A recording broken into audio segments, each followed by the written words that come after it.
नमस्कार दोस्तों। मार्केट सुबह एक अच्छे नोट पे ओपन हुआ था, ऑलमोस्ट 150 पॉइंट अप था, लेकिन बाद में एक अच्छा खासा फॉल आया।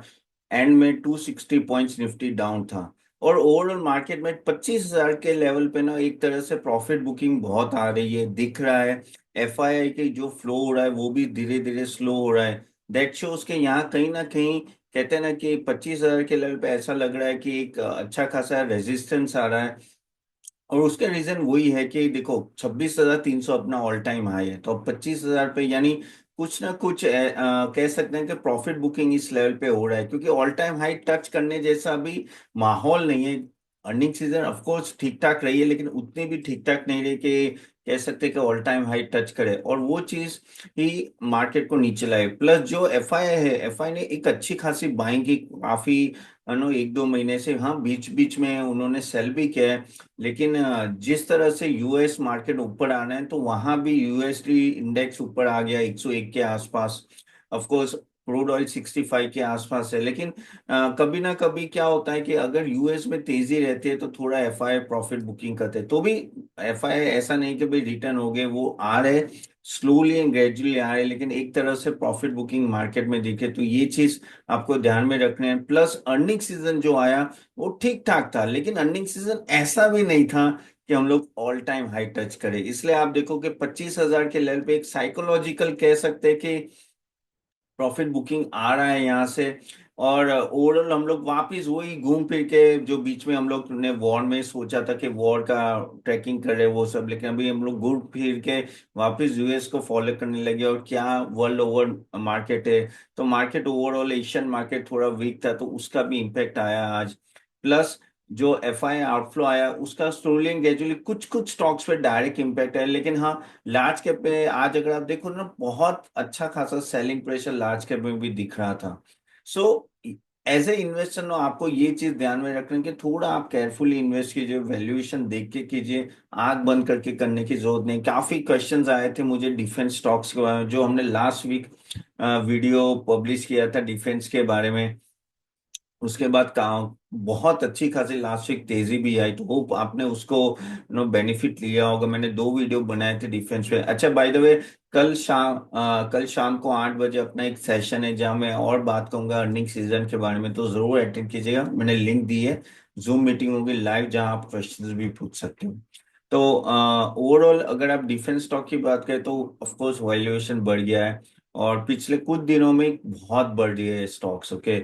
और अगर आप ईटीएफ भी देखोगे, जो डिफेंस ईटीएफ ऑलमोस्ट 60-70% अप है।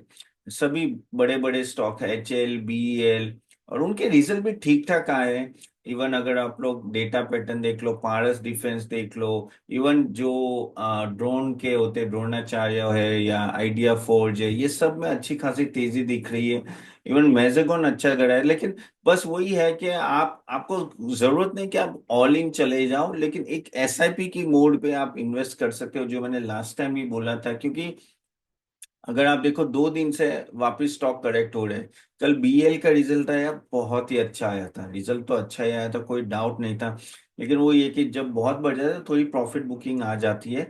लेकिन as a investor I think नीचे के लेवल पे आप ले सकते हो, क्योंकि defence at the end of the day, जैसे मैं हमेशा बोलता हूँ कि you can not choose your neighbours. तो साइड में पाकिस्तान है और उस साइड चाइना है, तो क्या करेंगे। अब तो बांग्लादेश भी अपने ऑपोज में चला गया है।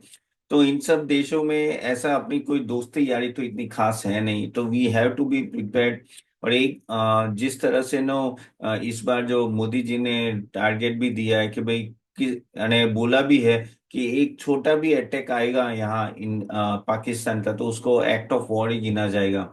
प्लस जो अगर आप देखो ना, तो 40 से 50 हजार करोड़ के ऑर्डर्स अभी वापिस गवर्नमेंट ने दिए। पहले 7 लाख करोड़ का तो ऑलरेडी बजट है डिफेंस में, ऊपर से 50 हजार करोड़ का ऐड हुआ है। इसलिए ये जो ड्रोन बनाती कंपनीज में ना डायरेक्ट एक पुश आया है। अब ये कहाँ तक चलेगा वो देखना है, लेकिन अगर मुझे पूछो तो नेक्स्ट 3 साल, 5 साल, 10 साल, ये डिफेंस एज अ सेक्टर आपको एक कंसिस्टेंट रिटर्न दे सकता है। तो उसमें आप ना एक एसआईपी की तरह इन्वेस्ट कीजिए, कोई दिक्कत नहीं है। बस वही है कि वैल्यूएशन थोड़ा देखते जाना है, बस आंख बंद के सब नहीं करना है, क्योंकि ये ऐसे ऊपर नीचे तो चलता रहेगा, और करेक्शन मोड भी बीच बीच में आता रहेगा। बीच में गाइस आज एक बात आई जो जापानीज बॉन्ड की बात आई कि सडनली जापानीज बॉन्ड काफी स्पाइक हो गया और ना हाईएस्ट लेवल पहुंचा पिछले 20 साल में 2000 के बाद। और ये जापान की और एक कहानी है, जापान में भी प्रॉब्लम वही है कि इन्फ्लेशन बढ़ रहा है। एंड वो वहाँ एक तो ग्रोथ तो है नहीं, 1% के आसपास रहता है। और जापान इसकी एज भी एक होती जा रही है, तो कहते हैं ना कि यंग पॉपुलेशन नहीं है। समहाउ वो लोग चला रहे हैं गाड़ी, लेकिन वहाँ जापानीज बॉन्ड में एक बड़ा प्रॉब्लम आ रहा है, वो दिख रहा है।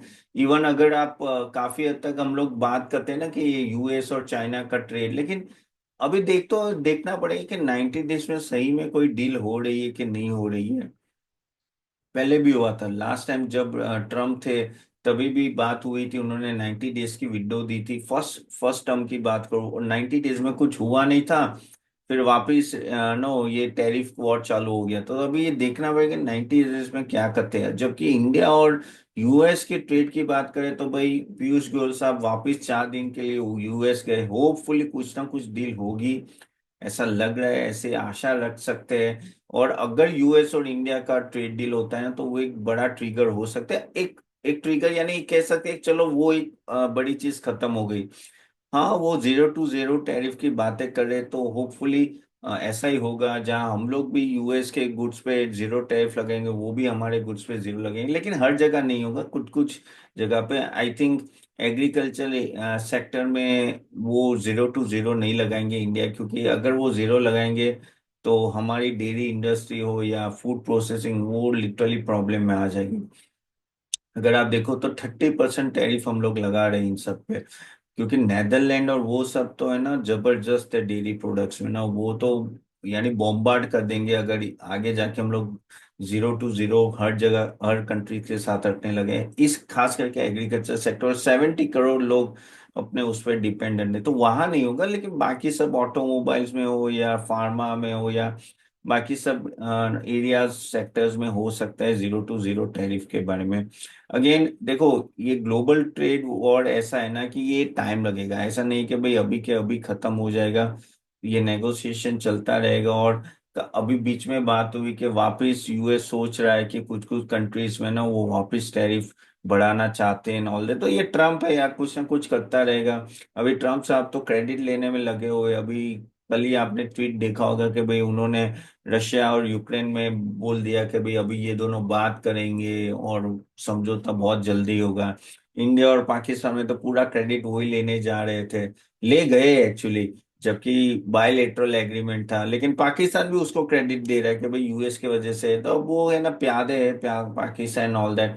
लेकिन रशिया तो बीच में वो कहते हैं ना कि बात चली कि भाई रशिया ने यानी यूएस ने बुलाया था रशिया और यूक्रेन को, और रशिया ने पुतिन ने तो कुछ बड़े ही छोटे लेवल के ऑफिशियल्स को भेज दिया। रशिया ऐसे मानने नहीं वाला, उन्होंने देख लिया कि किस तरह से यूएस ने पूरा क्रेडिट लिया था इंडिया और पाकिस्तान के बीच में।